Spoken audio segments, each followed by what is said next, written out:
अभी हम अपने ज्ञान मार्ग के अनुभवों को कि किस प्रकार से बाबा के ज्ञान में आए और कैसे बड़ों के साथ में, आदि रत्नों के साथ में रहने का जो चांस मिला,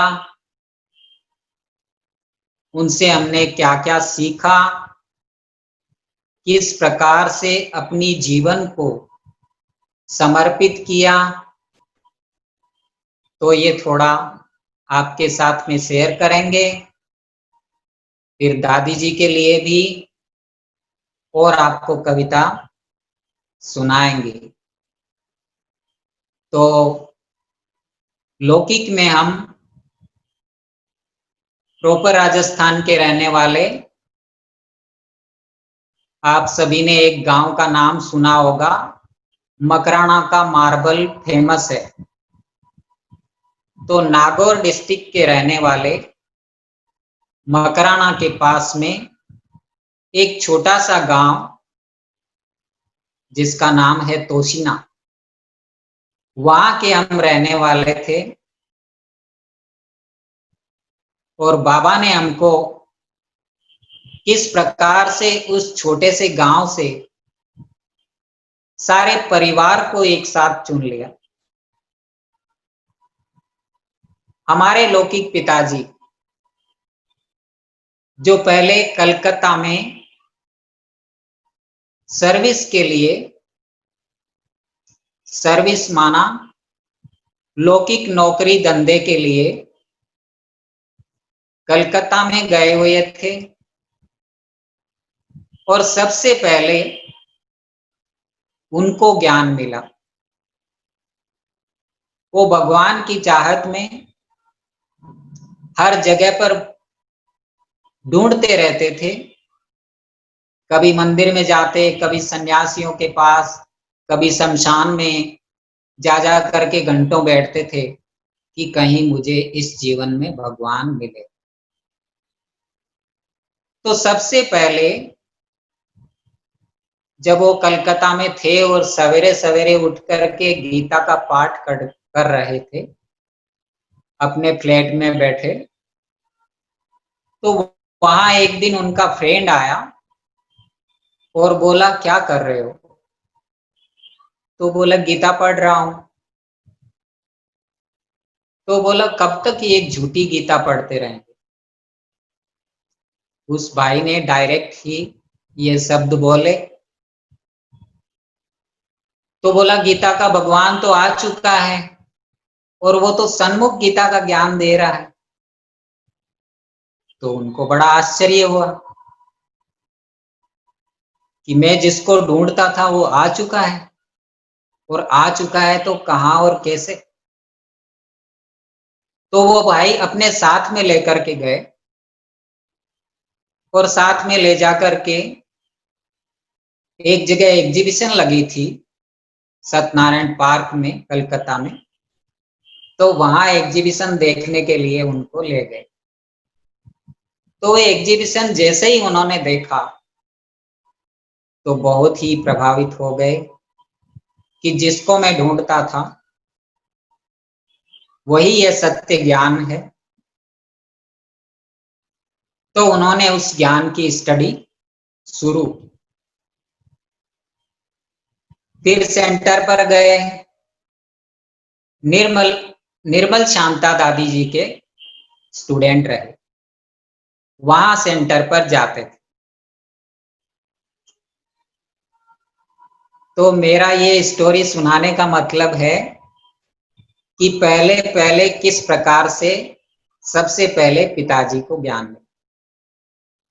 तो वहां से उन्होंने अपना क्लास वगैरह शुरू कर दिया, रोज मुरली में आना, मुरली की पढ़ाई पढ़ना। तो अच्छी स्टडी करके और ज्ञान को बड़ी अच्छी रीति से समझ लिया। फिर तो आगे चलकर साकार बाबा के सामने मिलने का भी उनको चांस मिला। कि 3 महीने के बच्चे थे और एक बारी ऐसे बात सुनते थे, आपस में भाई बहने बात तो करते हैं कि बाबा से मिलने के लिए जाएंगे। तो बोला ये कैसा मिलन, कहाँ होता है? तो उसकी जानकारी लेने लगे और फिर दादी जी को डायरेक्ट ही कहा कि दादी मुझे भी बाबा से मिलना है। तो दादी जी ने कहा, निर्मल शांता दादी जी ने, कि कम से कम 6 महीने की, 12 महीने की ज्ञान में चलते हुए हो, सब धारणाएं पक्की हो, तब फिर हम बाबा से मिलने आपको ले जाएंगे। तो फिर दादी जी के सामने उन्होंने एक प्रश्न कर दिया कि दादी जी, फिर तो अगर आज ही मेरा शरीर छूट गया तो मैं तो भगवान से मिले बिना ही रह जाऊंगा। बस इतनी सी बात उन्होंने बोलकर छोड़ दिया। फिर आखिर एक प्रोग्राम बना और दादी जी ने उनका प्रोग्राम भी उनके साथ में बना। तो साथ में 2 बिजनेसमैन थे और एक हमारे पिताजी थे। तो ये भी स्टोरी आपके सुनने लायक है, इसलिए मैं इसको शेयर कर रहा हूँ। तो फिर क्या होता है कि उनके मन में सब बातें तो सुनी हुई थी कि बाबा गोद में बिठाते हैं, सोने की कोई भी रिंग पहनाते हैं हाथ में और बैडमिंटन खेलते हैं, तो ऐसी ऐसी बातें सब सुनी हुई थी। तो मन में 3 इच्छाएं लेकर के आए थे कि बाबा मेरे साथ में भी ये करे, मेरा फोटो भी निकले बाबा के साथ में, झूले में भी झूलूं, बैडमिंटन भी खेलूं। तो ये सारी बातें अंदर में ये था, क्योंकि नए नए तो थे ही बच्चे तो, परंतु जोश था, उमंग था। तो बोले ये सब जब हो जाएगा तो मैं समझूंगा कि सचमुच में भगवान स्वयं एक कार्य कर।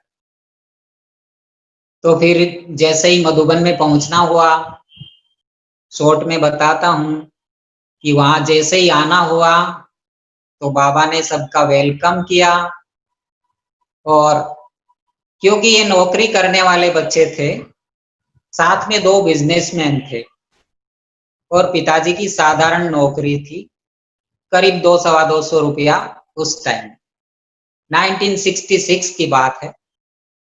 तो आए तो बाबा ने आते ही जैसे बच्चों का वेलकम किया और सवेरे सवेरे ही दूसरे दिन बोला कि आओ बच्चे, एक एक करके पहले बाबा की गोद में बैठते थे।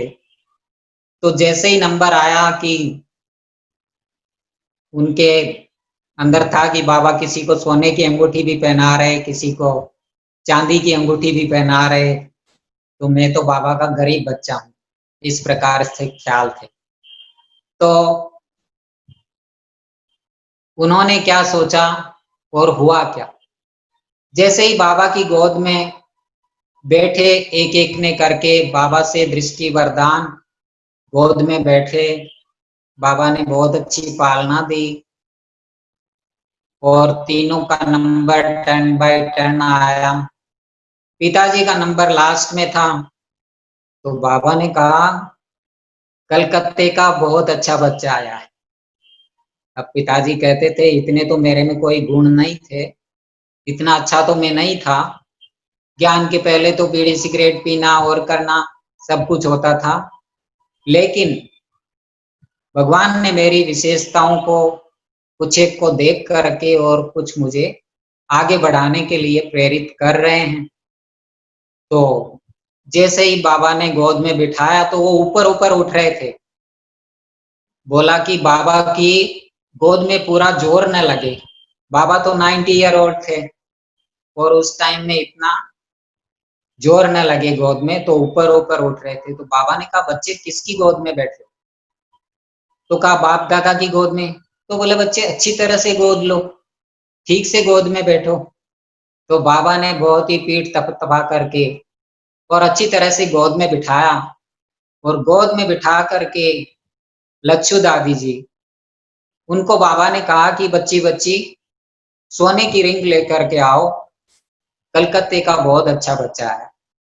तो बाबा ने गोद में बिठा करके सोने की रिंग पहनाई, और फिर जैसे ही बाद में सब जाकर के वापस मिलते हैं, तो वो दो जो बिजनेसमैन थे उनके हाथ में चांदी की अंगूठी थी, और पिताजी के हाथ में खास बाबा ने सोने की अंगूठी पहनी।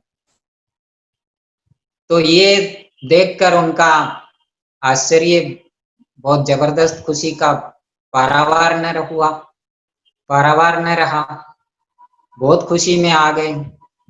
फिर थोड़ा टाइम हुआ, बाबा बैडमिंटन खेलते थे। एक दिन चलते चलते बाबा ने देखा, तो बोला बच्चे आओ। उनको थोड़ा ईगो रहता था कि बाबा के साथ खेलूंगा तो मैं जीतूंगा, लेकिन बाबा ने कहा बच्चे आओ, बाबा आज बैडमिंटन खेलेंगे आप। तो देखा तो बैडमिंटन खेलते खेलते हर बारी वही हारते थे, बाबा की जीत होती थी।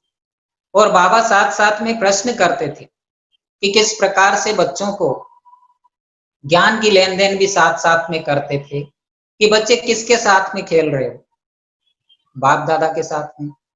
तो बाप दादा के साथ में यहाँ खेल रहे हो, तो भविष्य में किसके साथ खेलोगे, श्री कृष्ण के साथ खेलोगे ना। तो ऐसे बाबा कह करके बहुत बच्चों को उमंग उत्साह में लाते थे, और ज्ञान की पालना भी देते। फिर रोटी की सेवा भी मिली, और उसमें सेवा भी करते थे। और एक दिन बाबा ने बोला कि बच्चे आओ, बाबा आपको झूले में झुलाए।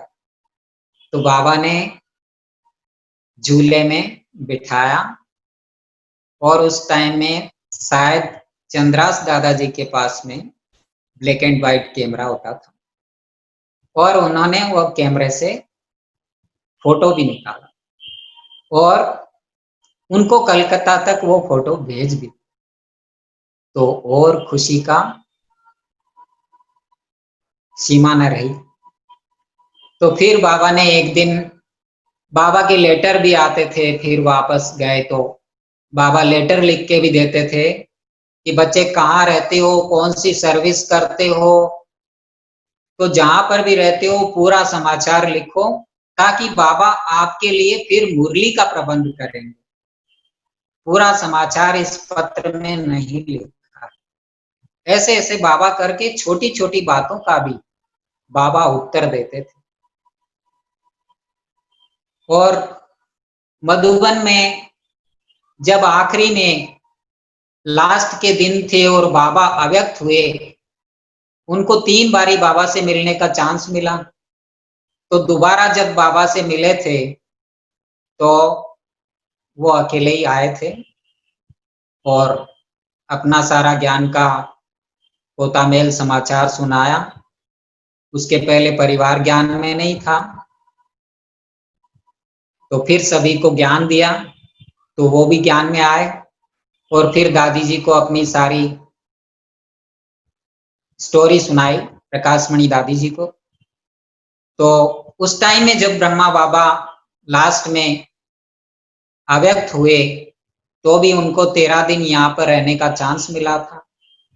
और साकार बाबा के होते हुए बाबा ने बोला बच्चे बॉम्बे देखी है आपने? बोला नहीं बाबा, गांव के रहने वाले, कलकत्ता में सर्विस करते थे, बाकी और कहाँ देखने गए थे, तो जाएंगे भी किसके पास। तो बोला कि बच्चे जाओ, कुमार का बच्ची जहाँ रहती है वहां पर बच्चे को बाबा भेज रहे हैं, तो 1 हफ्ता जा करके आओ, बॉम्बे में मित्र संबंधियों की सेवा भी करके आओ। तो रमेश भाई जी के पास में निर्भय भाई जी भी वहां होते थे, तो वहां रहने का चांस मिला। बोले दादी जी अपने हाथों से बनाकर ब्रह्मा भोजन करवाती थी।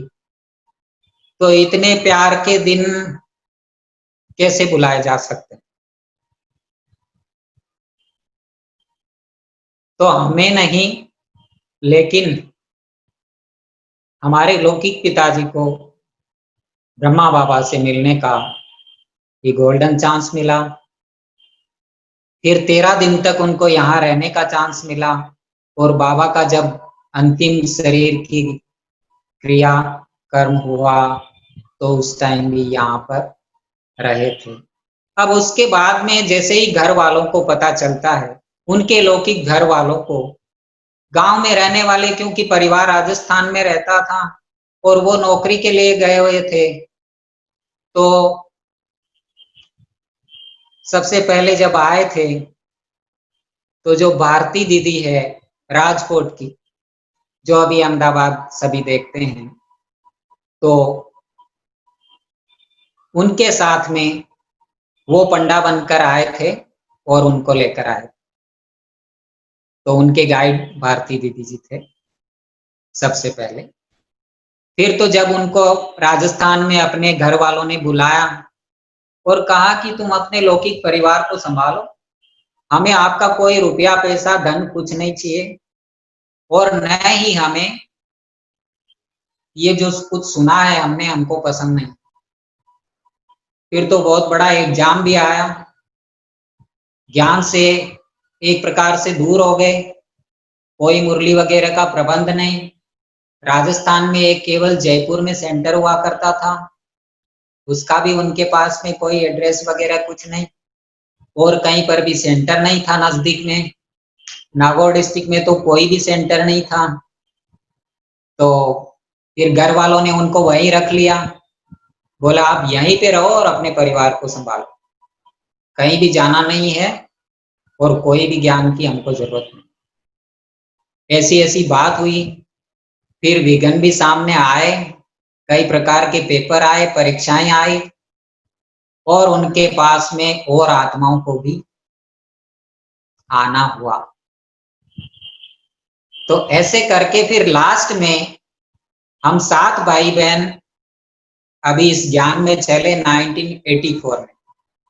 पिताजी के द्वारा ही हमको ज्ञान मिला। सबसे छोटी एक बहन थी, उसने अपने शरीर का त्याग किया, करीब 4.5 साल की, 5 साल की उम्र थी उसकी। तो पिताजी ने सभी को ज्ञान सुनाया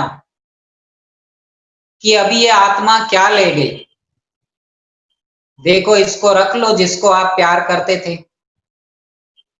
तो उसको कौन रखे, सभी रोते थे। लेकिन फिर ज्ञान की बातें बताई कि देखो इस शरीर में से क्या निकल गया, आत्मा निकल गई। अब ये शरीर जिसको आप प्यार करते थे वो तो यहीं पर है। तो पिताजी उसको पहले से ही थोड़ा ज्ञान सुनाया करते थे बच्ची को, उसको सारा ज्ञान ये समझ में आ गया। और वो छोटी सी बच्ची सवेरे सवेरे 4 बजे उठ करके और बोलती थी कि सभी स्नान करके बाबा की याद में बैठो। 4 बजे को खुद ही स्नान करेगी। पिताजी उसके बारे में कहते थे कि ये कन्या ज्यादा दिन रहने वाली नहीं है, इसके नयन चैन से, इसकी भाषा से, सब प्रकार से पता चलता है कि ये ज्यादा दिन नहीं है। तो पिताजी को ये एहसास पहले से होता था। उस 5 साल की उम्र में उसको एक छोटी सी बीमारी हुई और उसने महीने भर में अपने शरीर का त्याग कर। लेकिन जाने के पहले वही आत्मा एक प्रकार से निमित्त बन गई सबको इस ज्ञान में लाने। उसके शरीर पर भी कुछ इस प्रकार के निशान थे कि जो भी आत्माएं घर में जो भी आते थे तो वो देखते थे तो बोलते थे कि ये कोई ऊंचे घराने की आत्मा।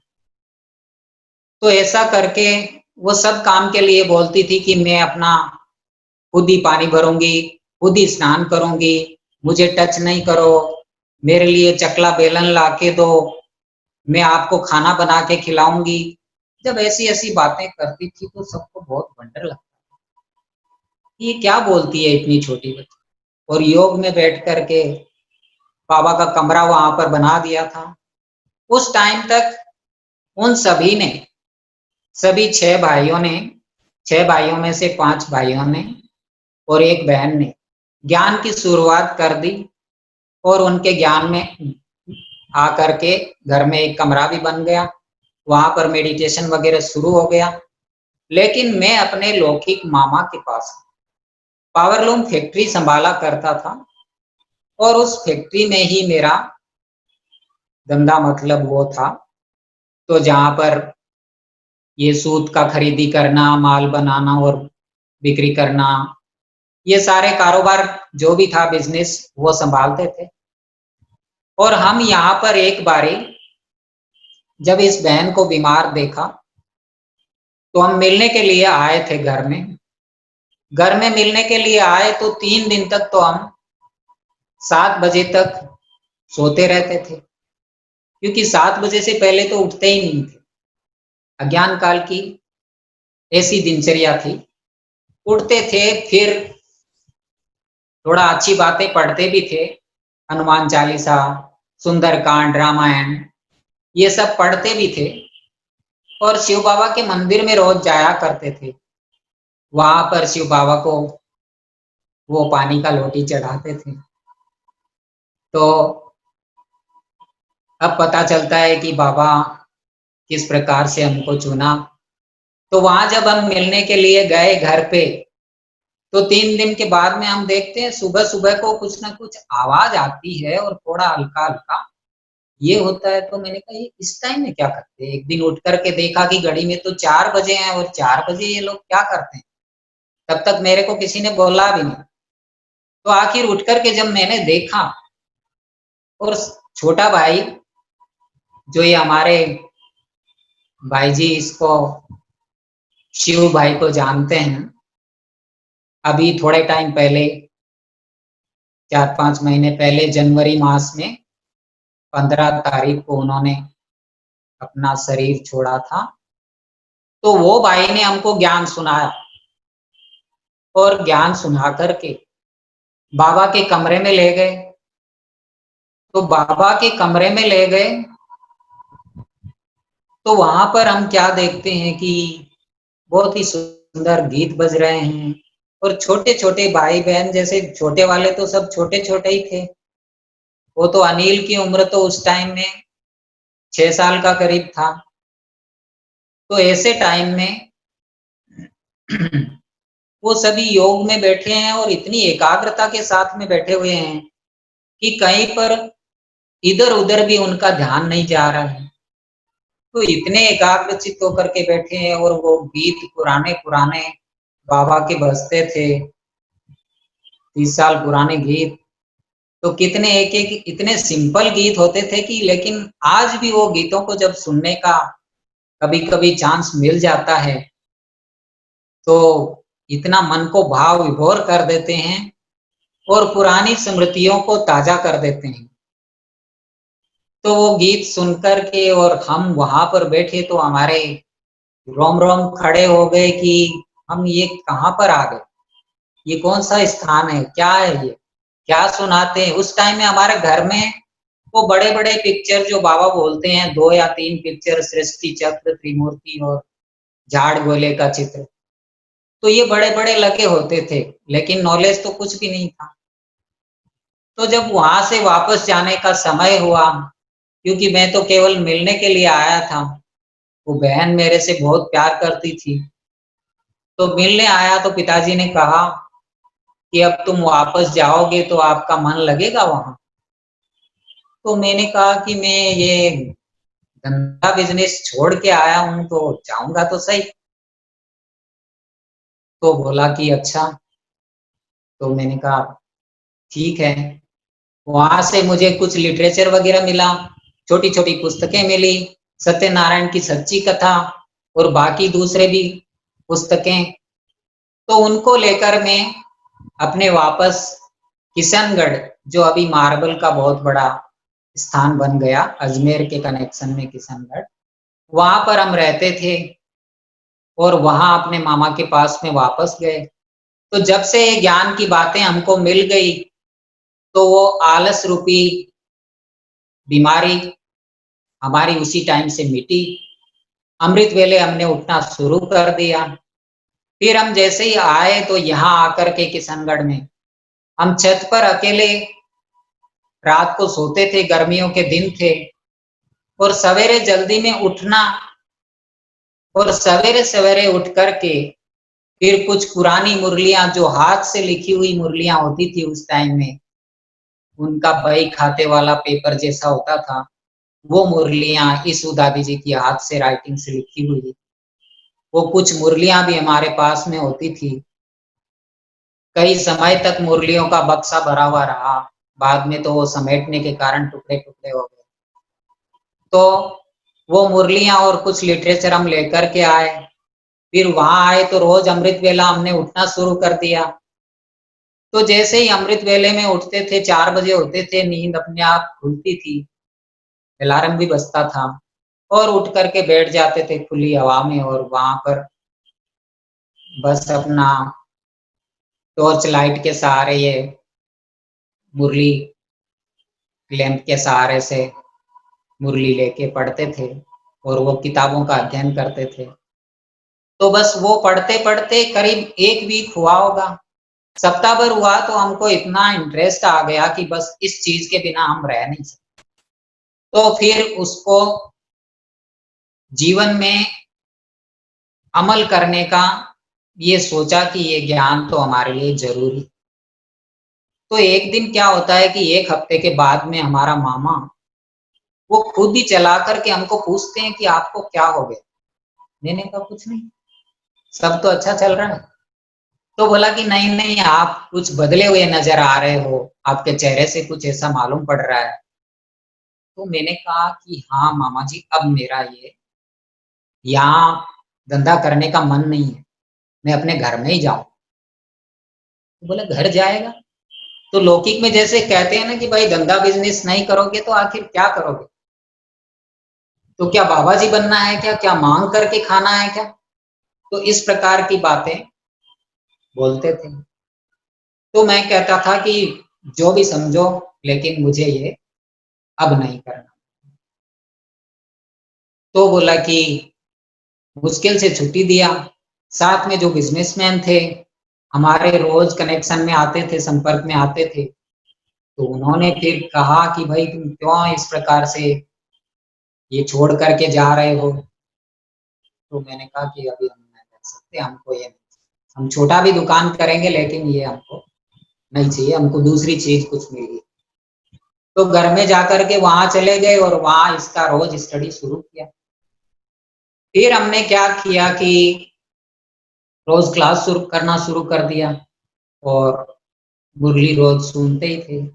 गांव में एक छोटा सा दुकानदारी किया और वहां दुकान पर भी बैठते थे, क्योंकि पिताजी का हमेशा से ये लक्ष्य रहता था कि मारवाड़ी परिवार के हो बोले, अरे बढ़िया के बेटे कोई ये काम करते हैं क्या, शुरू में बोला करते थे ऐसे। तो बोला अपना दुकान छोटा भी करोगे तो उसमें बहुत कुछ मिल जाएगा, और नौकरी तो नौकरी है, क्योंकि मैं 1 साल कलकत्ता भी गया था नौकरी करने के लिए। तो नौकरी में क्या मिलता है तो फिर उसको बोला नौकरी की टोकरी कौन उठाएगा, ये करो। तो वो छोटी सी दुकान पे सभी भाई मदद करते थे, सभी बैठते थे, और हमारा उस प्रकार से बड़ी ही ईमानदारी से और सात्विकता से, शुद्ध अन्न से और सब प्रकार से पालना शुरू से भी इस प्रकार से हुई। घर में किसी भी प्रकार का कोई प्याज लहसुन या कोई दूसरी प्रकार का कोई शराब पीना या और ये सब तो नहीं था, लेकिन प्याज लहसुन ये जरूर कभी कभी प्याज का सेवन कर लेते, बाकी बिल्कुल शुद्ध शाकाहारी रहे। और मैंने भी कभी कभी किसी प्रकार का इस प्रकार के नशे पते में नहीं गया, लेकिन 1-2 बारी ये बीड़ी और सिगरेट पीना, तो इसके टेस्ट में मैं आया हूँ कि लोगों को देखता था कि कैसे वो बीड़ी पी करके, सिगरेट पी करके नाक से धुआं निकालते हैं।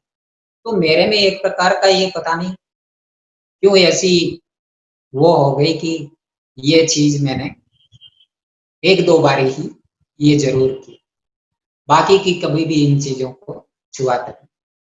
तो वहां से हमारा ज्ञान मार्ग शुरू हुआ।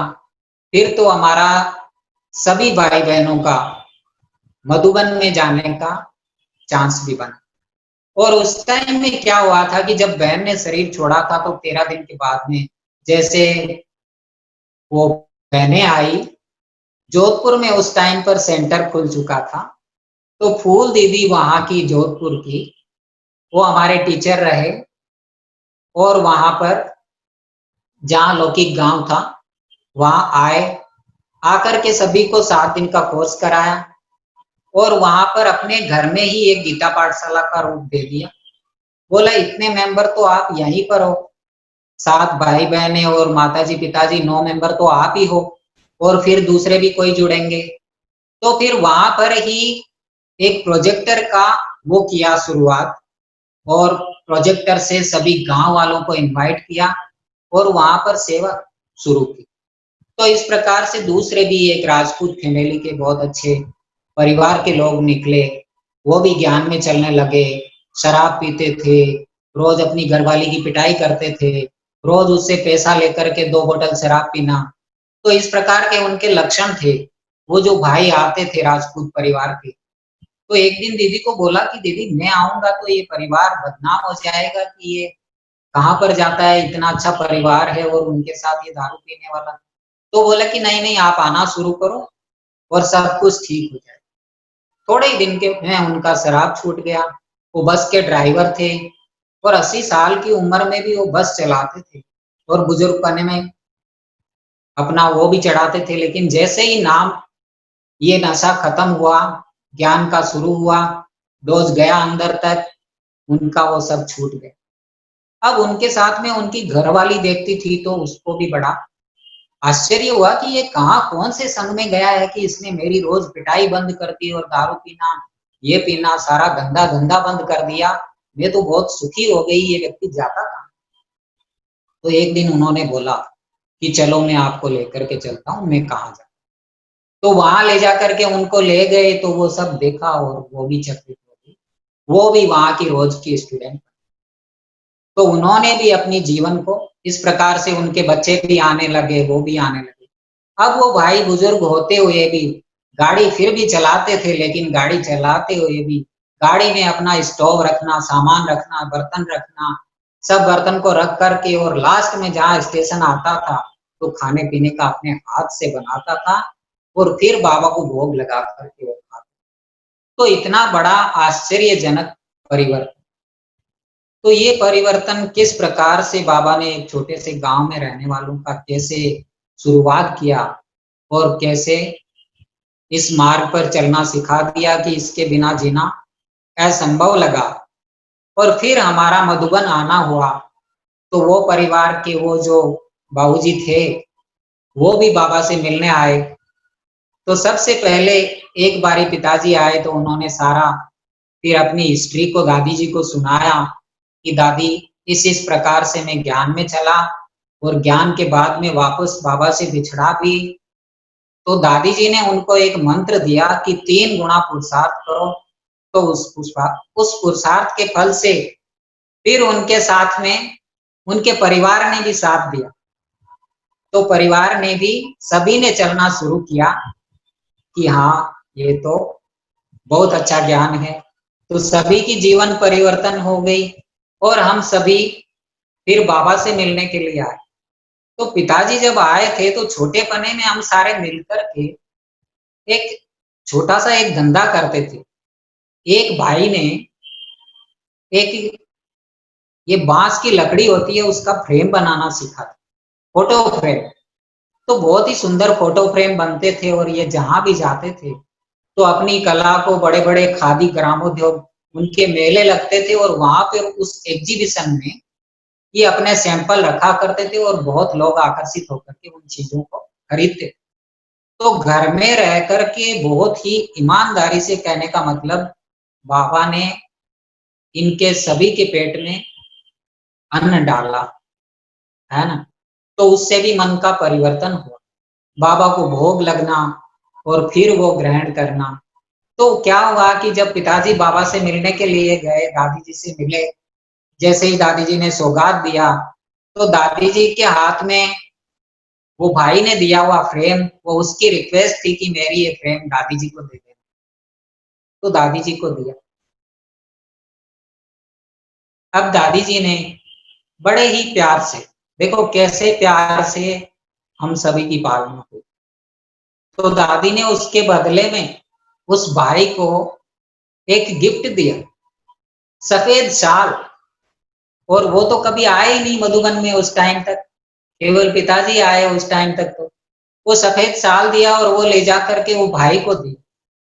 वो मनोज भाई था, तो उनको जब दिया वो शाल, तो उसका तो बहुत खुश हो गया। बोले इस चीज के बदले में, और दादी ने मुझे ये सौगात भेजी है मधुबन से। तो इतना चकित हो गया कि बोले ये क्या। फिर तो देखो ऐसे करके सभी परिवार का बाबा से मिलने का भी ऐसा चांस हुआ। छोटी बहन का सेंटर पर रहना भी शुरू हुआ। एक बार ट्रायल पर थोड़े दिनों के लिए सेंटर पर गई, तो अजमेर में राधा बहन जी करके थे, तो उनके पास में बहन को रहने का चांस मिला। तो वहां थोड़े दिन गई थी, और फिर बाद में उसको ये जीवन पसंद आई। ये जीवन पसंद आई तो फिर सभी घर वालों को इन चीजों का ऑब्जेक्शन भी हुआ। तो सारे हमारे विपरीत होते थे कि ये लोग कोई भी शादी नहीं करेंगे, सफेद कपड़े पहन लिए हैं, और किस प्रकार से ये माउंट आबू में चले गए हैं, ऐसे ऐसे वो लोग बोला करते थे। तो ऐसे करके फिर सारे के सारे परिवार को एक बारी, हाँ, तो जब पिताजी आए पहले और वो दादी को सब बताया, और दादी ने सौगात दी, फिर ये हुआ सौगात लाके भाई को दिया। फिर सारे अपना अपना चार्ट भी रखते थे, और अपना अपना बाबा की भंडारी में कुछ डालना। जब ओम शांति भवन भी बना था तो उस टाइम की भी वो सूचनाएं तो आती रहती थी घर में, मुरली का और का ये सब सुनते थे। जब बाद में हम लोग ज्ञान में 84 में आए, तो फिर जब ज्ञान सरोवर भी बना, तो वहां पर सभी अपना छोटा छोटा गुल्लक भी रखते थे, और उसमें कुछ कुछ दादी का डायरेक्शन जाता था कि ऐसे कैसे एक एक रुपया डाल करके आप किस प्रकार से ज्ञान सरोवर बनाएंगे। तो ये सारी चीजें भी बहुत आकर्षित करने वाली। और पहली बारी जब हम बाबा से मिलने के लिए आए मधुबन में, तो हमारा रात को 3 बजे का अमृत वेले में समझो, शाम के टाइम में बाबा आए। 7 बजे बाबा का प्रोग्राम शुरू हुआ, 6 साढ़े 6, तो उस टाइम से योग करते हैं, फिर बाबा की पधरामणी होती है। तो ओम शांति भवन में हमारी सबसे पहली मुलाकात हुई प्यारे बाप दादा से, भगवान के साथ। तो बहुत ही रोमांचित करने वाला दृश्य था। रात को 3 बजे, रात ही बोलते थे उस टाइम, क्योंकि अमृत वेले का नाम तो फिर बाद में सुना। तो उस टाइम में बाबा एक एक करके ग्रुप से मिलते थे, और हम जैसे ही हमारा टर्न आया, नंबर वार ग्रुप वाइज मिलते थे। फिर उस टाइम तक 86 की बात है ये, 86 में मैं पहली बारी मिला, और साथ में माताजी पिताजी और भी हम दो भाई, शायद एक बहन थी, और दूसरे जो एक परिवार के जुड़े थे वो भी थे। तो ऐसे करके छोटे जो बच्चे थे उनको कहीं अपने परिवार में छोड़ करके आए थे, और बाकी ये सब हम लोग आए थे। तो रात को जब मिले बाबा से, बाबा ने एक एक करके बाबा से मिलने का उस टाइम तक टर्न था।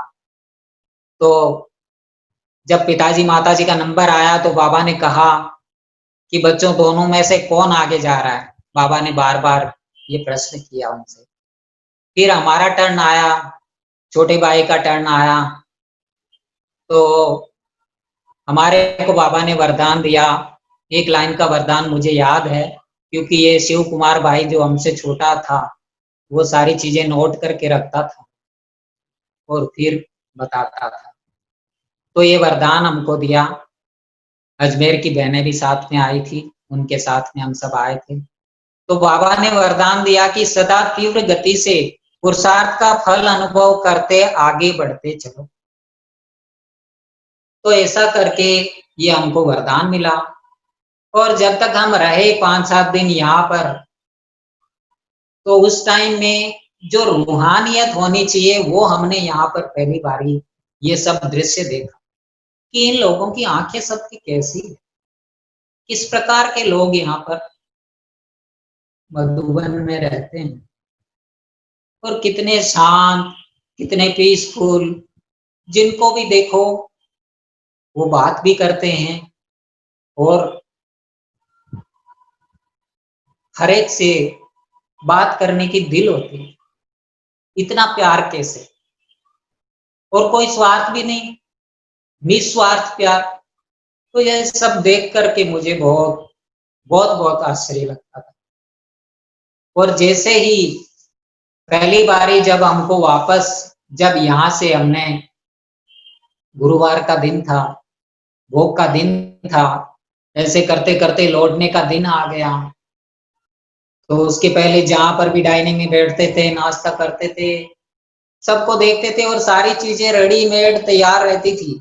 बर्तन लगे हुए हैं, सब कुछ ये है, और जा करके बैठ जाओ, नाश्ता कर लो, करना कुछ भी नहीं। मैंने कहा ये भी कैसा स्वर्ग है, ऐसा भी कोई दुनिया में स्थान होता है? कभी कल्पना में भी नहीं था। तो वो आकर के जब देखा, तो फिर जब हम जाने लगे, 1 हफ्ता करके रहे, फिर जाने का टाइम था, गाड़ी में जाते जाते बैठ तो गए गाड़ी में, बस में बैठने के बाद एक बार हम फिर उतर गए। उतर करके फिर पांडव भवन में अंदर चक्कर लगाने चले गए, और हम कह रहे थे कि नहीं, हमारी तो जाने की दिल नहीं। अरे जाने की दिल नहीं है तो यहाँ ऐसे कहाँ से रहोगे? परंतु उसी टाइम से एक छाप लग गई कि हमको आखिर यहीं पर आना है। तो बाबा ने हमको समझो उस दिन से चुन लिया यहाँ के लिए, और मन में एक ही संकल्प रहा कि हमको यहीं पर आना, और इसी सेवा में हमको आना। तो जैसे ही गए, हम गाड़ी से उतर गए, फिर रोने लग गए, फिर सारे चक्कर लगा के फिर आकर गाड़ी में बैठे, और फिर जाने को हुआ, घर में पहुंचे, जाकर के फिर चारों ओर वही सीन हमारे चक्कर लगाती थी। खाना खाने बैठते थे कई बारी। उस टाइम तक हम किशनगढ़ में रहना वो कर दिया था। तो किशनगढ़ में रहे तो वहां पर हमारे घर में ही गीता पाठशाला रही, और 12 वर्ष तक गीता पाठशाला घर में रही। और ये शायद तिलक भाई दिखाई दे रहे हैं, शायद इन्होंने ही मेरा मधुबन का, मुझे जहां तक याद है, मधुबन से सूचना लेकर के आए थे कि आपको मधुबन के लिए फिर से बुलाया, जब मैं सेवा में आया था। ये बात मैंने बीच में वो किया है।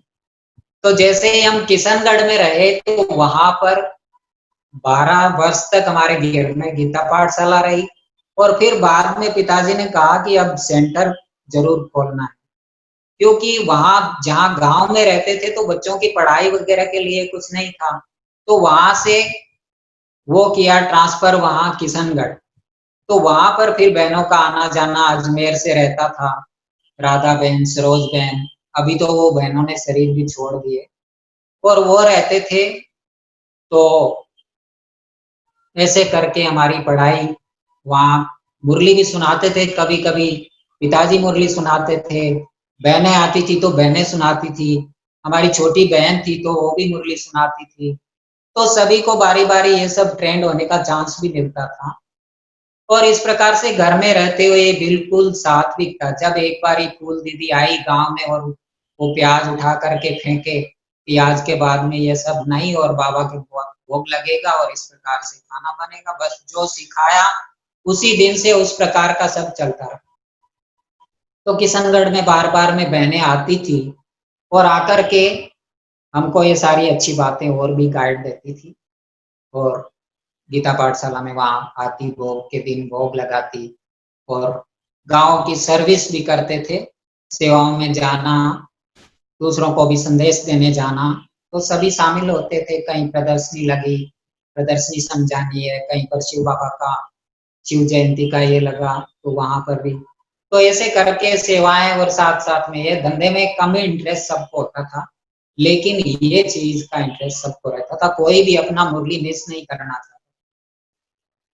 तो आज तक भी हम ये कह सकते हैं कि मुरली कभी हमने, ज्यादातर हमने सन्मुख बैठ करके ही मुरली सुनी है।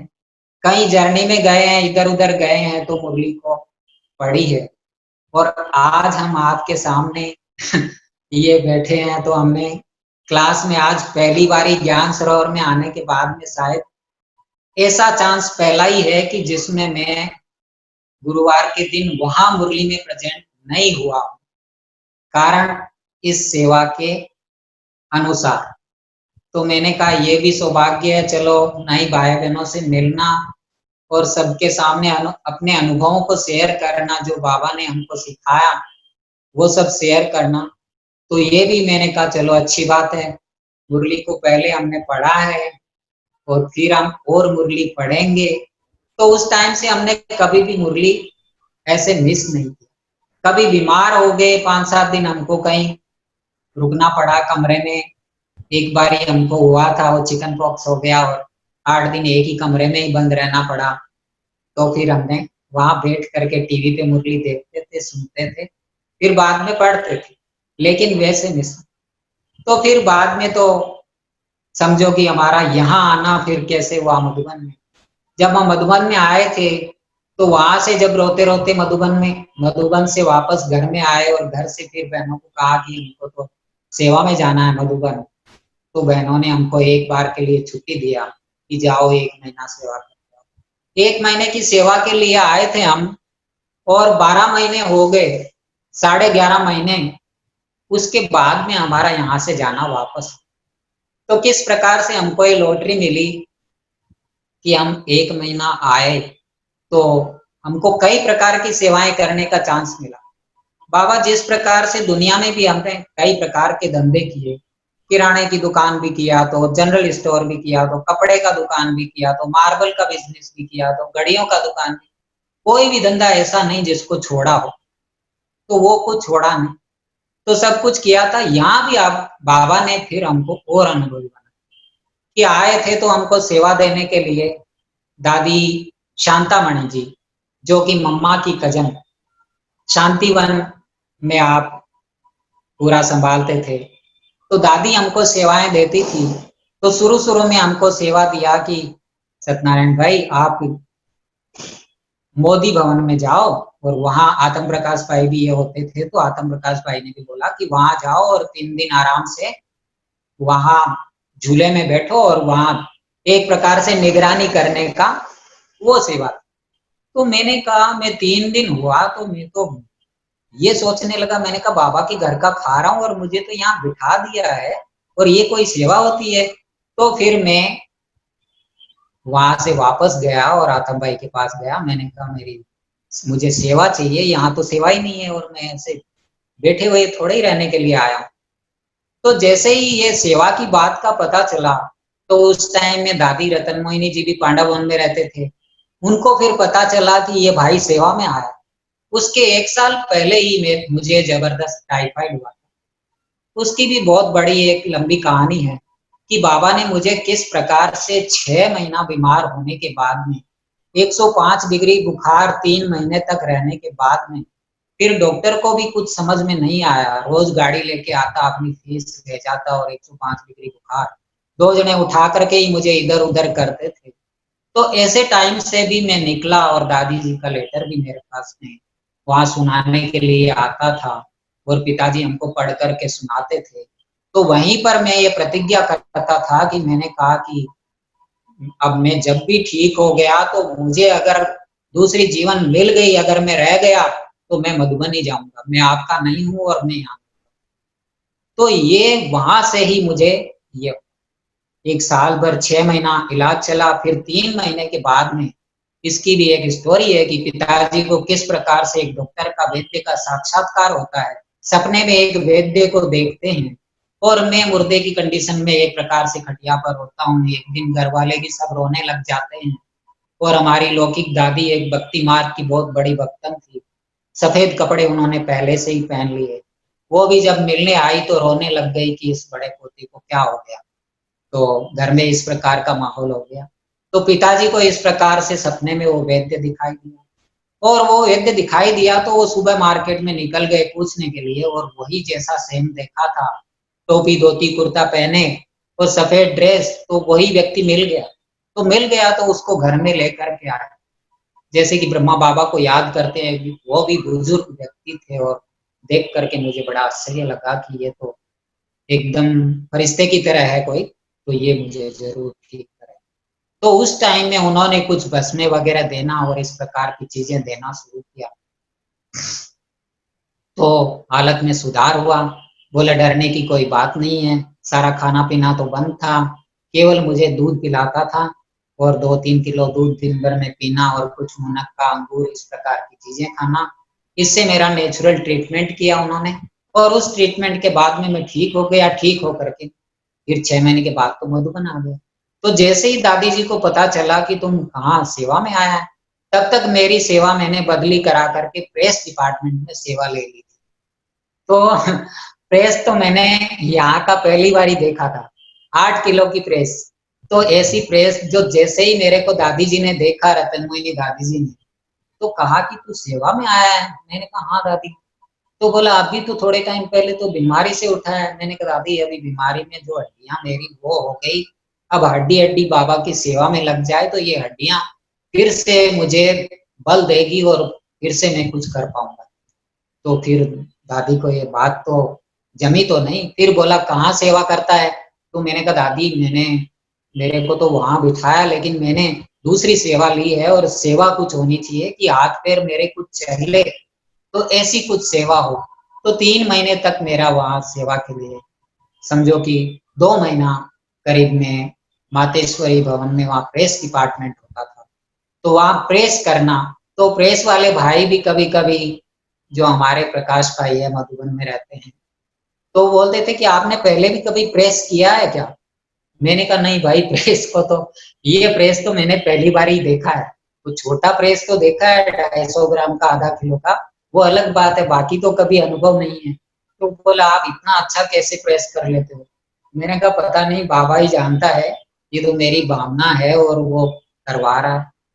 तो ठीक है, इस प्रकार से वो किया। जैसे ही 2 महीना हुआ, पहले तो हम थोड़े दिन के ही लिए आए लेकिन फिर और बढ़ता गया। 2 महीना हुआ, दादी जी ने एक दिन हमको बुलाया, बोला सत्यनारायण भाई आप इधर आओ।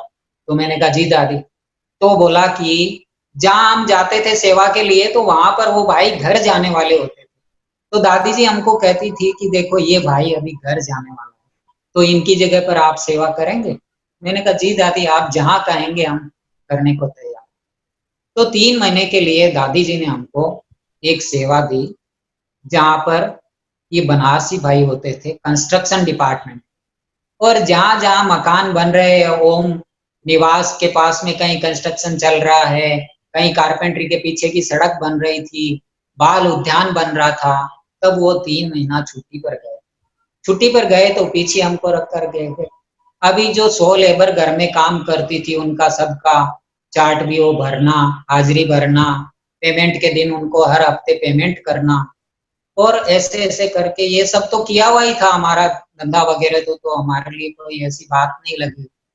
फिर वहां पर तो उन्होंने कहा सब ठीक चल रहा है? दादी जी ने पूछा, बताता था मैं आप साल कि सब ठीक चल रहा है दादी, इधर ये काम चल रहा है, इधर ये बाग उद्यान का ये काम चल रहा है, कारपेंटर के पीछे सड़क बन रही है। तो सब मतलब कहने का कि बाबा किस प्रकार से हमको इन चीजों में भी बहुत कुछ सीखने को दिया। फिर एक दिन दादी जी ने बुलाया कि आपकी सेवा बदली करेंगे। मैंने कहा जी दादी। तो बोला कि आपको चक्की में भेजते हैं, वहां पर आप पिसाई का काम करेंगे, गेहूं वगैरह पीसना ये सब आपको कैसे आएगा? मैंने कहा दादी 2 दिन में सीख जाएंगे, आखिर बिजनेसमैन तो रहे हुए हैं, तो हर प्रकार की बातें यहाँ तो बाबा की मदद है, तो सिखा देगा। तो 2 दिन गए, तीसरे दिन में तो हमने उस चीज का, समझो कि हमारे हाथ में चाबी दे दी कि अब तो आप जान गए। तो वो भाई घर गए थे, बोले ये भाई घर जाने वाले हैं, तो इनकी जगह पर आप यहाँ पर सेवा करो। तो कितनी बोरी भंडारे में पहुंचानी है, कैसे सेवा करनी है, कैसे पिसाई करनी है। एक दिन दादी जी ने हमारा एग्जाम ले लिया और हमको बताया कि सत्यनारायण भाई इधर आओ, ये चने की दाल है, मुझे इसका बेसन पीस के दोगे? मैंने कहा जी दादी। तो ठीक है। तो साथ साथ में परीक्षा भी होती थी, तो वो बेसन भी पीस करके दादी को दिया, दादी खुश हो गई, बोला सब ठीक है? मैंने कहा हाँ जी सब ठीक है। जैसे ही वहां पर 2 महीने हो गए, तो एक दिन दादी जी ने हमको फिर दूसरी सेवा के लिए बुलाया। तो स्वदर्शन भवन के भाई, अर्जुन भाई उनका नाम था, वो घर जाने वाले थे। तो बोला कि ये भाई घर जा रहे हैं, आप इनकी जगह पर सेवा करो। तो हमको करीब 1.5 महीना 2 महीना वहां पर भी सेवा का चांस मिला। और वहां हम सेवा करते थे। तो सारे मकान का वो करना, सब साफ सफाई करवाना और करवाना, मेडिटेशन हॉल, इधर शांति स्तंभ का ये सब साफ सफाई करवाना, छोटा हॉल, ये सब करते थे, खिड़की दरवाजे और सभी कुछ। तो रात को उठ करके 2-2:30 बजे को बॉयलर जलाना। तो उस टाइम में वो 2 बजे का ये ठंडी के और थोड़े बरसात के दिन होते थे, हवा की साए साए आंधी तूफान की तरह, और बॉयलर बार बार भी कई बार बुझ जाता था, क्योंकि ऊपर चढ़ करके थोड़ा जंगल में होता था। डाइनिंग में जाते थे नाश्ता करने, तो कई भाई मजाक करते थे कि बोले आपको वहां डर नहीं लगता है रात को 2 बजे को वहां जाते हो और रात को अकेले ही कमरे में सोते हो? 150 लोगों के कमरे में मैं अकेला ही सोता था स्वदर्शन में।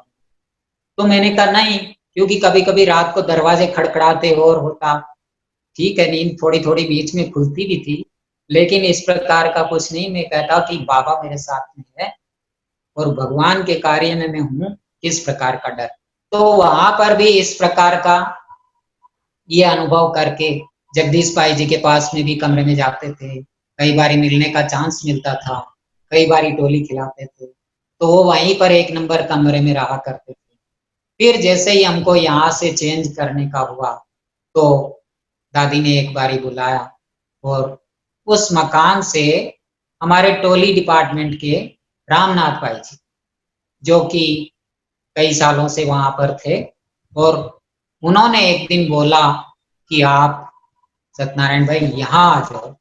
तो हम मैंने कहा मैं तो इस मकान की सेवा में हूँ और हमारा भाई जो है वो तो घर गए हुए हैं, आसाम गए हुए हैं। तो बोला भाई को हम बताएंगे, हम उनसे बात करेंगे। और एक दिन पैदल करने स्वदर्शन भवन की तरफ से वो निकले थे, तो मेरे को बुलाया। तो ऐसा उन्होंने इशारा किया कि हम इनको बोल करके फिर आपको यहाँ बुलाएंगे। तो मैंने कहा जैसी आपकी इच्छा और बाबा की इच्छा, जहाँ सेवा देंगे हम तैयार हैं। तो वैसे करके 4-6 महीना तो हमारी दूसरी सेवाओं में हो गया। फिर हम यहाँ आए तो करीब 5-6 महीना हम इस टोली के विभाग में रहे, और यहाँ पर आकर के बोला कि आप तो 6 महीने से यहाँ सेवा कर रहे हो, पुराने हो गए, तो अब आप यहाँ पर सेवा करो। तो वहां सेवा करते थे, बड़ी दादियों से और से भोली दादी से, कईयों से तो रोज मिलने का चांस होता था। दादी प्रकाश मणि जी जैसे ही सेवा करके दादी जी मुरली सुना करके आती थी, हम मुरली के बाद में रोजाना टोली बांटते थे। तो कुछ बातें मैं दादी जी की शेयर करता हूँ, क्योंकि सबकी पालना तो बहुत ली है और एक्सपीरियंस 1 घंटे में तो छोटे में थोड़ा शॉर्ट में ही हो जाता है। तो मधुबन तक पहुंचने की यात्रा हुई, और उसके बाद में किस प्रकार से हमारा यहाँ पर ये हुआ कि एक दिन वो भाई सेवा करते करते हमको बोलते हैं, जब जाने का टाइम होता है, बहनों का उधर से ये आया कि भाई 1 महीने की सेवा में गए और वहीं पर है। तो हमारा जाना हुआ तो बाद में कुछ टाइम के बाद में हमने कहा कि बहन जी हमको तो वापस सेवा के लिए बुलाया है। तो बोला कि नहीं अभी तो यहीं पर सेवा करो, तो यहीं पर सेवा करो। तो हमने कहा जो आ गया यहीं पर सेवा करेंगे। तो वहां पर ही सेवा करते करते एक दिन निमंत्रण आ गया कि आपको वापस मधुबन आना है। तो ऐसे ही हमको भाई ने, रामनाथ भाई जी ने, उन्होंने ये उस टाइम में बताया कि आप यहाँ पर आ जाओ और यहीं है सेवा में, आप चाहे तो आगे के लिए यहाँ पर रह सकते। तो ऐसी बात जब बोली तो मैंने कहा न दिल में, न सोच में, न समझ में कि मधुबन निवासी कैसे बनना होता है, कैसे मधुबन में रहा जाता है, किसको पूछूं क्या करूं। कुछ नहीं, बाबा ने ही रास्ता निकाला और अपने आप स्वतः ही हम पूछो। तो मैं बता रहा था कि दादी प्रकाश मणि जी जैसे ही मुरली सुना करके आती थी, हम यहाँ पर टोली बांटते थे। ओम शांति भवन के दोनों तरफ 2 भाई, तो टोली बांटते बांटते दादी इतनी खुशी से उमंग उत्साह में लाती थी, और मुरली सुनाते सुनाते भी दादी की क्या क्या बातें मैं सुनाऊं और क्या न सुनाऊं। बहुत सारे अनुभव दादी जी के साथ के हैं, छोटे में तो वो नहीं, लेकिन कुछ बातें मैं आपको सुनाता हूँ समय की सीमा के प्रमाण। तो जब दादी जी मुरली सुनाती थी, तो मुरली में एक वंडरफुल उमंग उत्साह और एक अलग ही प्रकार का माहौल हो जाता था, क्योंकि दादी जी अपने साथ के बाबा के अनुभव बीच बीच में सुनाया करती थी, और दादी जब भी बाबा के कमरे में जाती थी तो कुछ न कुछ नई प्रेरणाएं लेकर के बाबा से, कभी भी दादी बाबा के कमरे में जाए बिना ऐसे ही मुरली सुनाने आए, कभी हमेशा दादी जाती थी और बाबा से जैसे कि रूबरू बातें करती थी कि बाबा ने आज मुझे क्या कहा। तो इस प्रकार की बातें फिर आकर के दादी जैसे ही क्लास में बैठती थी, सबको रास्ते में हाथ हिलाते हुए, ये तो दादी का एक विशेष वो था ही, दोनों तरफ से देखती, हाथ हिलाती और फिर आकर के यहाँ ओम शांति भवन में जब मुरली सुनाती थी तो दादी जी बीच बीच में और भी कुछ बातें सुना दिया करती थी और फिर बाबा की टचिंग सुनाती थी कि आज मैं जब बाबा के कमरे में गई तो बाबा ने क्या क्या करने को बोला, भाई ये काम दिया है बाबा, तो पांडवों शक्तियों ये आप सब करेंगे। तो इस प्रकार से दादी सभी की राय लेकर के और फिर ऐसी ऐसी बातें सबसे करने के लिए उत्सुक करती थी कि आप सभी का इसमें किस प्रकार से योगदान रहेगा। तो दादी जी की प्राइवेट क्लासें भी होती थी, मधुबन की क्लासें, तब हम बैठते थे, बहुत सारी चीजें दादी जी वो क्लासों में जो घर में ही वर्णन किया जाता है, हर प्रकार की सावधानी समझानी दादी देती थी। कभी कभी तो दादी जी जैसे कि मौसम बदली हो गया और थोड़ा ठंडी का मौसम शुरू हो गया, बरसात भी हो रही है, तो दादी बैठे बैठे ऐसे प्रोग्राम बना देती मुरली में कि भाई मुझे अभी अभी एक विचार आया। क्या दादी? बोला बताऊं? तो सभी बोलते जी दादी। तो दादी विचार बताती थी, देखो बुजुर्ग माताएं भी है, सेवा कर रही है, ठंडी भी शुरू हो रही है और ऐसे ऐसे बारिश भी हो रही है, पहली बरसात है, तो मेरा दिल है कि सभी पिकनिक करने पीस पार्क जाए। इतने में कई बारी दादी का अनाउंसमेंट सुन करके कोई ना कोई बहन पीछे से आती और बोला दादी कैसे गाड़ी का प्रबंध होगा और ये होगा, आपने तो अचानक में अनाउंस कर दिया। तो दादी सीधा ये बोलती थी, वो काम ट्रांसपोर्ट का है, वो जाने उसका काम। सारे लोग इस प्रकार से रेडी रहते थे कि बात मत पूछो, एक दादी का इशारा काफी था। तो इशारा मिलते ही और सभी सेवा में प्रेजेंट हो जाते थे कि वो भाई आता पीछे से ट्रांसपोर्ट की और बोलते दादी दादी सब व्यवस्था हो जाएगी, आप प्रोग्राम बनाओ। तो दादी प्रोग्राम बना भी देती कि आज हम सब पीस पार्क चलेंगे और ये मिलेगा, सबको आइसक्रीम मिलेगी, सबको पकोड़े मिलेंगे, ये यखनी पुलाव मिलेगा, क्या क्या चीजें दादी गिनती कराती थी कि किस प्रकार से दादी बड़ी दिल से और ये करती थी। कभी कभी विदेश के भाई बहने भी होते थे, तब भी दादी विदेशियों को जो पसंद होता था उस प्रकार की डिश बना करके 10-12 आइटम का कभी कभी गिनती करवाती थी कि देखो आज ये चीजें सभी को पीस पार्क में मिलेगी। तो सारे लोग इतने खुश हो जाते थे कि दादी देखो किस प्रकार से। फिर दादी और भी कई बातें, कई बार बारिश का मौसम है, अभी यहाँ पर बाहर रोज टोली बांटते हैं, तो दादी बैठे बैठे ही प्रोग्राम बना देती कि भाई आज तो ठंडी का दिन है, सबको बाहर क्लास में हलवा मिलना चाहिए।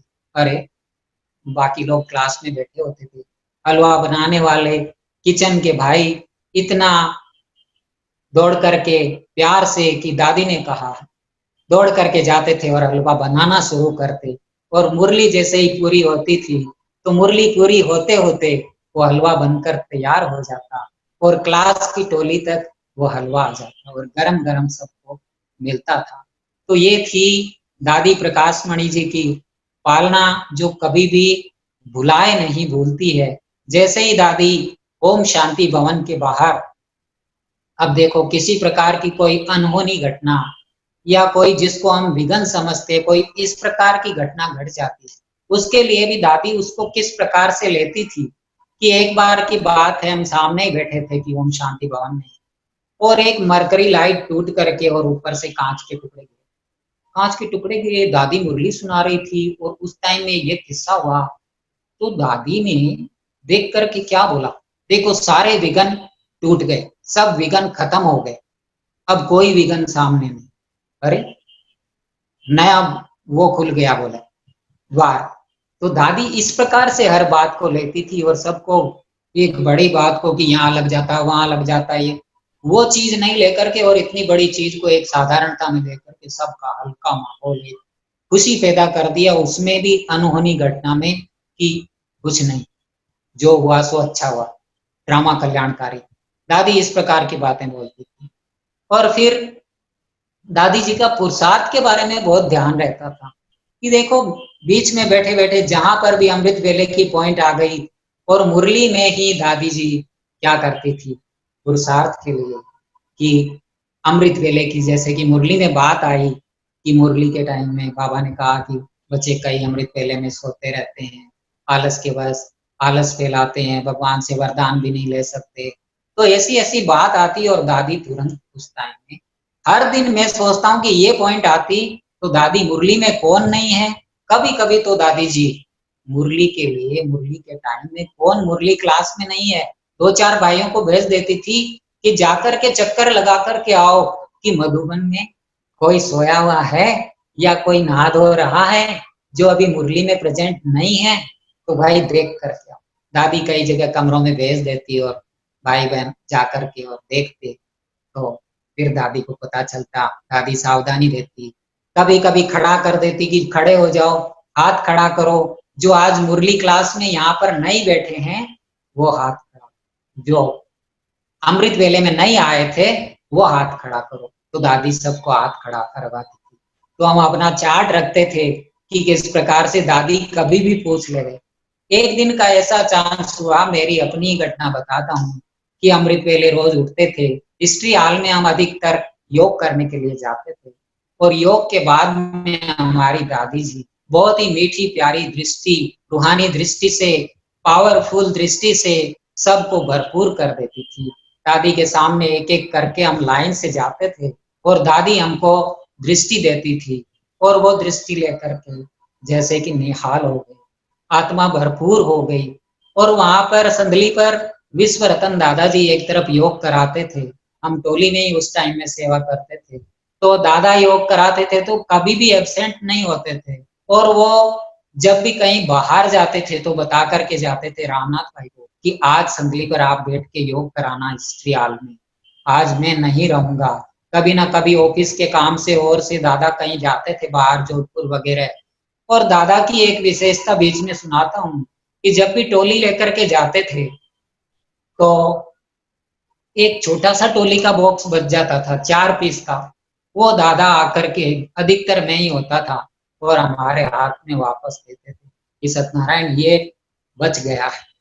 तो मुझे बड़ा वंडर लगता था कि देखो क्या क्या चीजें कूट करके भरी हुई है, किसी को भी दे सकते थे ना, और भी किसी को दे सकते थे, खिला भी सकते थे, लेकिन वही डिपार्टमेंट में आकर कपड़े लत्ते भी ऐसे ही। बहन जी कभी अनुभव सुनाती थी, मुन्नी दीदी, तो एक बारी मैंने सुना विश्व रतन दादा का कि दादा कपड़े ऐसे नहीं लेते हैं, बोले कभी जरूरी हुआ तो ही लेते हैं, अब वापस अपने स्टॉक में दे देते हैं कि नहीं मुझे नहीं चाहिए, मेरे पास में है, तो लेते नहीं।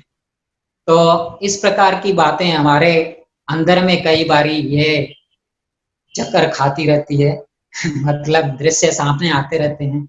तो उस टाइम में जब योग कराते कराते दादी दृष्टि देती थी, और एक टाइम की बात है कि जब हम, जैसे ही मैंने कहा कि दादी ओम शांति भवन में हाथ उठवाती थी, और हाथ उठवाती थी तो उस दिन हम योग में नहीं आए थे। 30 दिन तो हमारा चार्ट अच्छा रहा था, लेकिन एक दिन के लिए उसी दिन हम मिस हो गए थे, और योग के बाद में आँख खुली हमारी 4:45 बजे।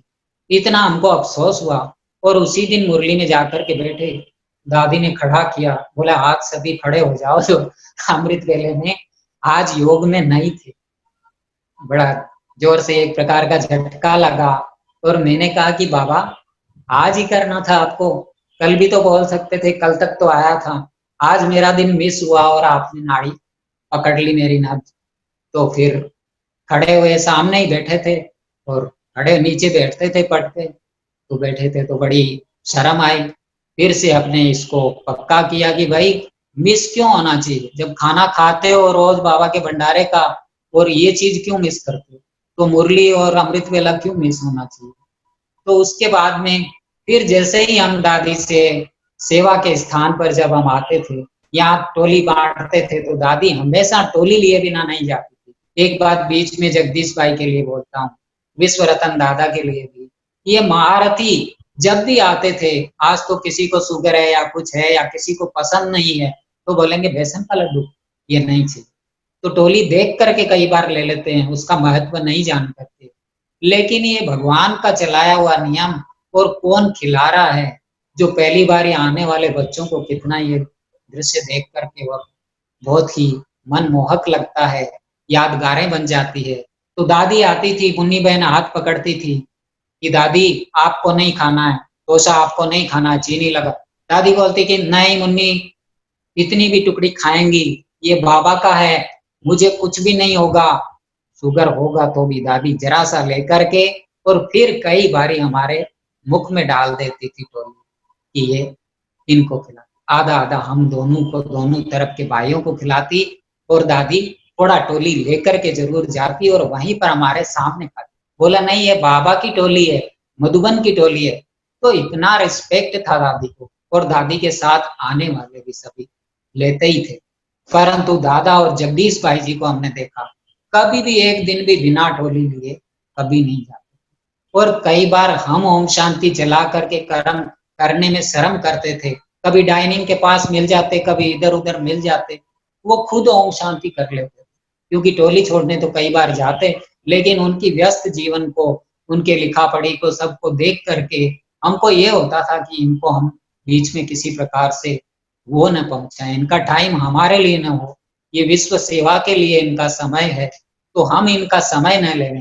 तो इस प्रकार से फिर कभी देखो पुरुषार्थ के मामले में, जब दादी जी आती थी तो आते ही पहले नाश्ता करने दादी आती थी, तो मधुबन में टोली के पैकिंग के डिपार्टमेंट के पास में ही दादी जी का किचन था। तो दादी नाश्ता करने आती, जैसे ही दादी को कुछ प्रोग्राम बताते या दादी कुछ बताती, कभी कभी मिलने का चांस भी हो जाता, दादी हमको खाते हुए कुछ खिलाती थी वहां से। फिर दादी आती डिपार्टमेंट में, जैसे ही मुरली पूरी होती फिर डिपार्टमेंट में आती, दादी खोलती, ए टोली वालों कहाँ हो, क्या बनाया है आज, क्या क्या बाबा के भंडारे में बनाया। दादी सब देखती थी। और एक दिन हमको पूछा दादी ने कि आपने ये टोली टेस्ट किया। मैंने कहा नहीं दादी। तो बोला ये टोली बाहर से आई ना। मैंने कहा जी दादी। तो बोला बाहर से आई हुई टोली है ना, तो आपको हर टोली को टेस्ट करने का अधिकार है।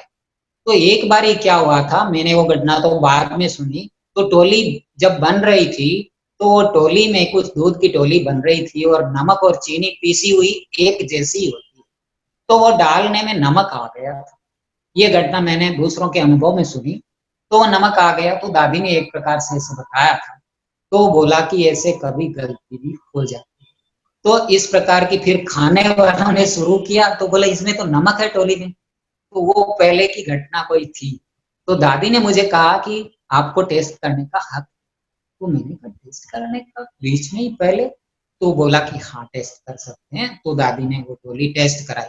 बोले इससे आपको पता चलेगा कि ये टोली कब की है, कहाँ से बन करके आई है, 2-4 दिन रास्ते में भी हो सकता है लग गए हो, यहाँ तक देने लायक है या नहीं है। तो देखो कितनी दूरांदेशी बुद्धि और सूझबूझ की बात की, ऐसे खाली भावनावश भी वो नहीं, लेकिन भावना के साथ में ज्ञान भी, कि इसके द्वारा भी कुछ ये न हो, सबको अच्छी चीज। तो ये दादी का मैंने वहां का बताया। एक बार की बात मुझे और सामने आती है कि दादी ने एक बार मुझे, दादी को मैंने टोली का डिब्बा भर के, हम दादी के कमरे में ऑफिस में वहां रखते थे, जहाँ आंगन में दादी का ऑफिस था, वहां ले जा करके दादी के कमरे में ज्यादातर हम बेसन के लड्डू ही डाल के रखते थे उस टाइम। हम जहाँ भी दादियों से मिलते थे, शुरू शुरू में आए थे, वो बेसन के लड्डू होते थे। और दादियों को टोली का ये नहीं होता था कि कुछ हाई फाई टोली हो या वो हो, हर टोली की वैल्यू होती थी। तो बारिश के दिनों में बेसन के लड्डू कई दिन चलते, तो वो एक दिन ले जा करके हमने नारियल का टोली रखा था, उसी टाइम में बनी थी। और बनने के टाइम में वो पीस काटे थे हमारे साथ वाले भाई ने, लेकिन मुझको भी थोड़ा देख करके ख्याल आया कि आज पीस थोड़े बड़े। तो जैसे ही दादी के डिब्बे में भर करके रखा, वे ले जा करके सिक्योरिटी का भाई आया, डिब्बा दिया, छोड़ करके आए। थोड़ी देर के बाद में वो सिक्योरिटी का भाई बुलाने के लिए आया। बोला सत्यनारायण भाई आपको दादी बुला रही है। दादी बुला रही? तो मुझे तो बहुत, एक तरफ तो खुशी भी थी, एक तरफ ये था आश्चर्य कि दादी क्या बोलेगी। तो अंदर में वो था, मैंने कहा दादी ने बुलाया, इससे बड़ी बात क्या होगी। तो दादी ने जैसे ही बोला, एक शॉर्ट में इतना सा बात बताया कि सत्यनारायण, आज जो टोली के पीस थे ना, वो थोड़े बड़े थे। तो मैंने उसके बाद में देखा कि देखो इतनी छोटी बात पर भी दादी का ध्यान है, क्योंकि टोली तो सैकड़ों में या अनगिनत बनती है ना, कहाँ कहाँ पर जाती है। तो आप पीस अगर ढंग से नहीं काटते हो और छोटा बड़ा होता है तो भी दूसरे के मन में एक संकल्प चल जाता है कि ये बड़ा है या छोटा है। तो बोला पीस छोटा भी हो, टोली अच्छी हो, पीस भले छोटा। तो दादी ने ये हमको सिखाया। उस दिन के बाद में हमको बहुत ये चीज का अटेंशन रहता था कि दादी इस प्रकार से हमको सिखाती है। तो मैं सोचता हूँ वक्त तो हो ही रहा है, और एक मैं कविता भी आपको और पढ़ के सुनाऊंगा दादी की। और एक अनुभव और दादी का शेयर करता हूँ कि किस प्रकार से दादी ने हम सभी को अपना बनाया। परिवार में रहते हुए भी जो बाकी के भाई लोग वगैरह सब आबू निवासी बन गए, फिर मधुबन में ही आ गए थे। और यहाँ आबू निवासी होते हुए भी दादी ने, जब दादी का 1 महीने पहले जब दादी के शरीर छोड़ने की घटना थी, तो उस टाइम में दादी जी ने हमको सभी को, दादी की आंखें ज्यादातर बंद होती थी, ऑक्सीजन पे दादी होती थी, व्हील चेयर पे होती थी। ये गुप्ता जी दादी जी को अंदर अंदर वहां पर व्हील चेयर पे चक्कर लगवाते थे। तो उस टाइम की घटना है। तो जब हम मिलने गए, 1 घंटे से हम बैठे हुए थे, दादी की आंखें हमने 1 घंटे में खुली नहीं देखी। आखिर में मुन्नी बहन ने दादी जी को बोला, तो जैसे ही मुन्नी दीदी जी ने बोला कि दादी ये कलकत्ते का भाई है और ये कलकत्ता जा रहा है, इनको आप दृष्टि दो। दादी आंखें खोल ही नहीं रही थी उस टाइम पे, काफी टाइम से हमने देखा है। तो उस टाइम में पता नहीं किस प्रकार से दादी ने दृष्टि खोल करके और आधा पौन मिनट तक दृष्टि दी। और दृष्टि दे करके मुन्नी दीदी ने पूछा, बोला दादी इन सबको बेज लगाऊं? हम सभी को दादी ने वो गोल्डन बेज दिखा करके और दादी को लगाया। तो दादी ने क्या कहा कि ये परिवार सभी समर्पित परिवार है। ये तो दादी ने पहले बोला था, लेकिन उस टाइम में दादी ने हाँ करके, आंखें खोल करके दृष्टि दिया, और फिर हमको एक एक करके उस टाइम बेज लगाया। उसी टाइम में 20-25 भाई बहनों का एक ग्रुप हमारे मिलते ही और आया तो मुन्नी दीदी जी दादी जी को हिला हिला करके थक गई, लेकिन आंखें खुली। तो मेरे तो रोम रोम खड़े हो जाते ऐसी घटनाओं को याद करके। और इतनी अच्छी पालना मिली। फिर एक बार की बात है कि बहन का समर्पण समारोह था, और सारे मित्र संबंधी वगैरह आए, इकट्ठे हुए, दादी कॉटेज में हमारा विशेष प्रोग्राम चला। तो उस समय एक विशेष मौका था, दादी के साथ में बहुत फोटो वगैरह निकले। हमारी निकालने की बात नहीं, यज्ञ से निकला करते थे। तो दादी ने हम एक एक कुमारों को, सातों एक कुमारी और 6 कुमार, उस टाइम पे भी स्टेज पे अनाउंस किया कि 6 भाइयों की एक बहन, वो भी कुमारी समर्पित होने जा रही। तो इस प्रकार से हुआ, सबको आश्चर्य लगा बहुत ही। तो हम 6 भाई एक एक करके दादी से मिले। जब दादी कॉटेज में पर्सनल पालना, जब पहले दिन जो होती है मीटिंग लेन देन होता है, तो उस दिन मिले तो दादी ने क्या पालना दी थी। आज भी वो वीडियो मेरे पास में है, तो उसको देख देख करके मेरे आंसू थमते नहीं है। तो दादी के एक फोटो दिखाता हूँ आपको, आप सभी को वो करना कि देखो दादी किस प्रकार से पालना दी। ये उसी टाइम का पिक्चर है, और दादी कैसे गोद में लेकर के पालना देती थी। तो कई लोग मुझे पूछते थे कि उस टाइम में आपने क्या अनुभव किया। मैंने कहा मैं तो जैसे कि गया माँ की गोद में, एक छोटा बच्चा क्या अनुभव करता है, मेरा कोई भी संकल्प नहीं था। उसके पहले कुछ था भी, तो उस टाइम में कुछ भी नहीं था। तो इतनी एक एक से किसी को सिर पे हाथ ऐसे घुमा रही है, किसी को ऐसे पुचकार दे रही है, किसी को कुछ कर रही है, भिन्न भिन्न प्रकार के एक्शन। तो वो देख करके, और कुमारी को पास में बिठा करके, कुमारियों को तो पालना देते ही हैं, लेकिन उस टाइम तक हमको पता नहीं था कि घर में रहने वालों को ऐसे, जो यहाँ रहते हैं उनको भी दादी इस प्रकार से तो गोद में लेकर के इतना हाथ रख के प्यार से, और बहुत ही शानदार, अति उत्तम। और मुन्नी बहन भी इस प्रकार से बड़े प्यार से मिलाती थी और सबको टाइम देती थी। तो वो दिन भुलाए नहीं भुलाए जाते हैं, बहुत याद आता है। मैं आपको अभी यहीं पर ओम शांति करता हूँ। क्योंकि अभी तो ज्यादा मैं बोल भी नहीं पाऊंगा।